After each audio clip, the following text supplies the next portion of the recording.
नमस्कार, हल्ला बोल टीवी देख रहे हैं आप और मैं हूं विकास सिंह आपके साथ। वोटर अधिकार यात्रा के दौरान दरभंगा में प्रधानमंत्री नरेंद्र मोदी की मां के खिलाफ आपत्तिजनक शब्दों का जब इस्तेमाल हुआ तो हमने कांग्रेस को खूब कोसा। लेकिन आज बिहार बंद के दौरान भाजपा के कार्यकर्ताओं ने जो गुंडागर्दी दिखाई है, अगर हम उस पर आवाज नहीं उठाएंगे, अगर हम उसका विरोध नहीं करेंगे, उस पर सवाल नहीं करेंगे, तो इस देश का लोकतंत्र हमें माफ नहीं करेगा। और मैं ऐसा क्यों कह रहा हूं, इस पर विस्तार से आज बातचीत करने के लिए हमारे साथ मौजूद हैं हल्ला बोल टीवी के संपादक दीपक शर्मा। देखिए, जो तस्वीरें आई है वो हिला देने वाली है। भारतीय जनता पार्टी नेतृत्व ने कहा कि प्रधानमंत्री नरेंद्र मोदी की माताजी स्वर्गीय हीराबेन के लिए अपमानजनक शब्दों का इस्तेमाल किया गया।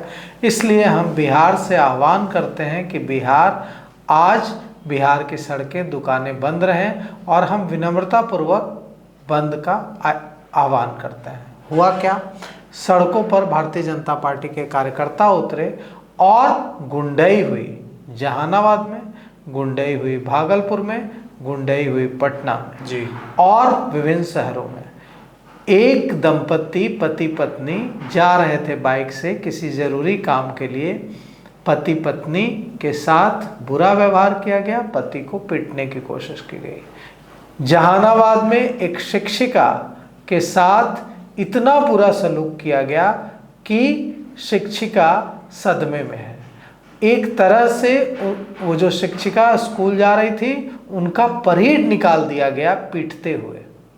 इतना ही नहीं, एक एम्बुलेंस जो एक प्रसव पीड़ा से गुजर रही, एक महिला प्रसव पीड़ा से तड़प रही एक महिला को लेकर जा रही थी, उस एम्बुलेंस के सामने भारतीय जनता पार्टी का झंडा लेकर बीजेपी कार्यकर्ता खड़े हो गए और कहा कि हम नहीं जाने देंगे एम्बुलेंस। जब उनसे सवाल किया गया कि इसमें तो प्रसव पीड़ा से कराह रही एक महिला है जो एक बच्चे को जन्म देने वाली है, आप इसको जाने दीजिए। अगर यह काम महागठबंधन से जुड़े कार्यकर्ता करते, आरजेडी से जुड़े कार्यकर्ता करते, तो आप तो कहते कि देखिए अगर ये लोग सत्ता में आ गए तो जंगल राज आ जाएगा, गुंडई होगी। वही काम तो आप कर रहे हैं जी। तो क्या कहा उस व्यक्ति ने, वो हिला देने वाला था। बीजेपी का कार्यकर्ता कहता है कि क्या इनको पता नहीं था कि आज बिहार बंद है?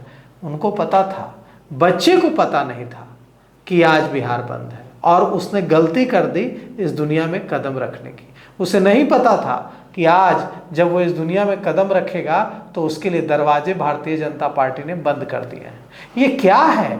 आप एम्बुलेंस को रोक रहे हैं, आप एक शिक्षिका को पीटते हुए परेड निकाल रहे हैं, और यह भारतीय जनता पार्टी खुद को अनुशासित पार्टी कहती है।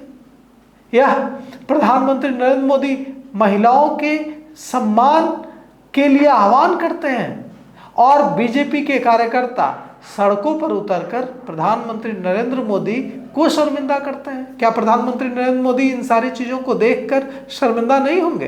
क्या अटल बिहारी वाजपेयी शर्मिंदा नहीं होंगे कि यह उनकी पार्टी, जिसे अनुशासित पार्टी कहा जाता था, यही वो अनुशासित पार्टी है जिसके कार्यकर्ता झंडा लेकर प्रसव पीड़ा से गुजर रही, कराह रही एक महिला के एम्बुलेंस के आगे झंडा लहराते हुए खड़े हो जाते हैं और कहते हैं कि जाने नहीं देंगे। क्यों? आज पता नहीं था कि आज बिहार बंद है बीजेपी का?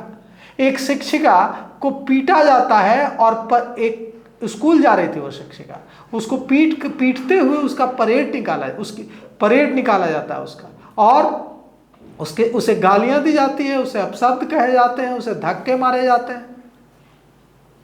क्या ये उचित है? इससे महिलाओं का सम्मान बढ़ेगा? इन सवालों का जवाब कौन देगा?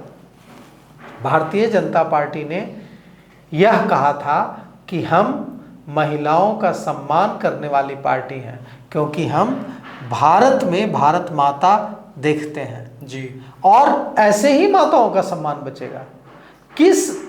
किस मुंह से भारतीय जनता पार्टी कल जब कोई किसी दूसरी पार्टी के लोग हुड़दंग करेंगे और दूसरी पार्टी के कार्यकर्ता सड़क पर खड़े होकर आम लोगों को परेशान करेंगे, तो किस मुंह से भारतीय जनता पार्टी इसकी आलोचना करेगी? आज बंद के दौरान जो तमाशा हुआ है, जो गुंडई हुई है, उसके बाद कहने के लिए कुछ बच जाता है क्या?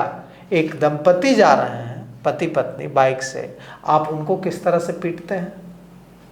आप बहुत एकदम हीरो बन रहे हैं बीजेपी के कार्यकर्ता। देखिए आप विजुअल दिखाते हैं आपको। गुंडा सर, इसको हीरो भी नहीं कह सकते, इसको खुलेआम गुंडे ही कहेंगे। गुंडा ही कहेंगे जी। आप क्या हासिल कर लेंगे उस महिला और उसके पति को पीट करके। एक एम्बुलेंस में एक प्रसव पीड़ा से गुजर रही महिला को ऐसे सवाल। और आज बिहार बंद है, पता नहीं था, नहीं जाने देंगे। ये क्या बात? ये उस बच्चे को पता नहीं था। प्रधानमंत्री नरेंद्र मोदी जी, उस बच्चे को पता नहीं था। जेपी नड्डा जी, भारतीय जनता पार्टी के राष्ट्रीय अध्यक्ष, अमित शाह जी, देश के गृह मंत्री, नहीं पता था उस बच्चे को कि आज भारतीय जनता पार्टी का बिहार बंद है और आज किसी बच्चे को बिहार में इस दुनिया में आने की इजाजत नहीं है। नहीं पता था और उसने गलती की और उसकी सजा भारतीय जनता पार्टी के कार्यकर्ता सड़क पर उतर कर दे रहे हैं। तो जो यह हुआ है, जो यह गुंडाई हुई है, यह हिला देने वाली है, दुखद है। और अगर भारतीय जनता पार्टी नेतृत्व, आज रविशंकर प्रसाद ने कहा है जी सुबह में कि जिस तरह से प्रधानमंत्री नरेंद्र मोदी की माता स्वर्गीय हीराबेन को गालियां दी गई, अगर हमारे किसी कार्यकर्ता ने ऐसी कोई हरकत की होती किसी दूसरी पार्टी के जी नेता की माता के लिए या परिजनों के लिए, तो हम उस पर कार्रवाई करते तुरंत। रविशंकर प्रसाद जी, आप तो पटना के ही सांसद हैं, बिहार के हैं, आपने यह नहीं देखा? क्यों नहीं कार्रवाई हो रही है उन भारतीय जनता पार्टी कार्यकर्ताओं पर जिन्होंने खुलेआम यह गुंडाई की, जिन्होंने एम्बुलेंस में प्रसव पीड़ा से कराहती माता के चीखें को सुनने से इनकार कर दिया और उस बच्चे को कह दिया कि आज बिहार बंद है, जिसने एक शिक्षिका का परेड निकाला, पीटते हुए, मारते हुए, बाल खींचते हुए, धक्के देते हुए, गालियां देते हुए, यह नहीं दिखा? तो यह जो हुआ है वह एक बिहारी होने के नाते, बिहार का बेटा होने के नाते, किसी को भी, चाहे वो दुनिया के किस, बिहार में रहता हो, बेंगलोर में रहता हो, दिल्ली में रहता हो, हैदराबाद में रहता हो या अमेरिका में रहता हो, उसको व्यथित करने वाला है और हिला देने वाला है। हम हिल गए हैं, आप हिले हैं या नहीं, कमेंट कर बताइए। देखा आपने किस तरीके से एक बिहार बंद का आह्वान किया जाता है और ये बिहार बंद कैसे गुंडागर्दी में बदल जाता है। और रीजन बताया। और बिहार बंद के पीछे जो भावना है वो ये है कि महिलाओं का सम्मान की, महिलाओं के सम्मान बचाने की लड़ाई है। नारा दिया गया था सर, महिलाओं का अपमान नहीं सहेगा बिहार। हाँ, ये नारा था बिहार। और महिलाओं का सम्मान इस तरह बचाया जा रहा है। 4000 पुलिसकर्मी सर उतारे गए थे 2000 सिर्फ पटना में। जी 2000 पटना में। सुरक्षा कर्मी कहाँ थे सर? हमारे कमेंट्स आ रहे हैं ऐसे, हमने जो पिछला वीडियो डाला था उस पे लोग ये पूछ रहे हैं, ये कह रहे हैं कि जब ये पूरी घटना हो रही थी, जहानाबाद की जो हमने घटना बताई, तमाम घटना के दौरान तो पुलिस मौजूद थी वहां, पुलिस बेबस थी, पुलिस मौजूद थी और पुलिस बेबस। ऐसा क्यों हो रहा है सर? ये बात ये दोहराई जानी चाहिए, ये बात ऐसा क्यों हो रहा है सर? इसका जवाब सत्ता में है ना, वो लोग सत्ता में है। तो देखिए, अगर वो विपक्ष में होते तो सत्ता से हम लोग पूछते, वही सत्ता में है तो उन्हीं को जवाब देना होगा ना। कितनी बड़ी बात है सर कि अगर सत्ता में है तो पुलिस विवश हो जाती है। बिल्कुल, तो अब जवाब देना चाहिए, जवाब देना चाहिए। देखिए, कांग्रेस और राजद को, इंडिया गठबंधन को बिहार माफ करेगा या नहीं, ये सवाल अब बहुत पीछे छूट गया है। अब सवाल ये है कि भारतीय जनता पार्टी के कार्यकर्ताओं ने जो आज बिहार में किया है, जिस तरीके का व्यवहार किया है, गुंडागर्दी की है, उसके लिए वो बिहार से माफ़ी कैसे मांगेंगे? माफ़ करना दूर की बात है, आप माफ़ी कैसे मांगेंगे? आप इस खबर पर क्या सोचते हैं? हमें कमेंट करके ज़रूर बताइएगा। फिलहाल इस पेशकश के लिए इतना ही। आगे की खबरों के लिए बने रहिए हल्ला बोल टीवी के साथ। शुक्रिया।